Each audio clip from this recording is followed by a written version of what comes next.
আজ করব সবাই মিলে একটু টমেটো মাখা, পাকা টমেটো মাখা।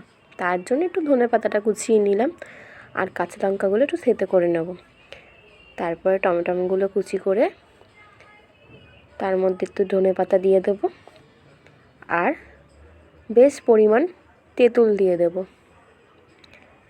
তারপরে দেব নুন স্বাদ মতন, তারপরে দেব লঙ্কার গুঁড়ো। আমি একটু বেশিই ঝাল খাই, তাই একটু লঙ্কার গুঁড়োটা বেশিই দেব। তোমরা যেরকম পরিমাণ ঝাল খাও সেই হিসাবে দেবে। তারপরে ভালো করে মেখে নেব আর একটুখানি টক ঝাল সবটা মেনটেন করার জন্য একটুখানি চিনি দেব। তারপরে সবটা মেখে নেব ভালো করে।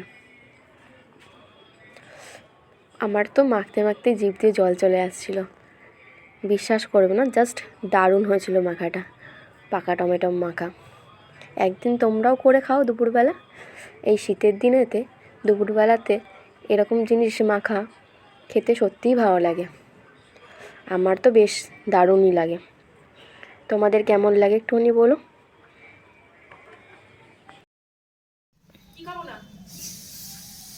কেমন হয়েছে? খুব সুন্দর হয়েছে, দারুণ দুর্দান্ত হয়েছে। বললাম কি টমেটোটা ভালো লাগে।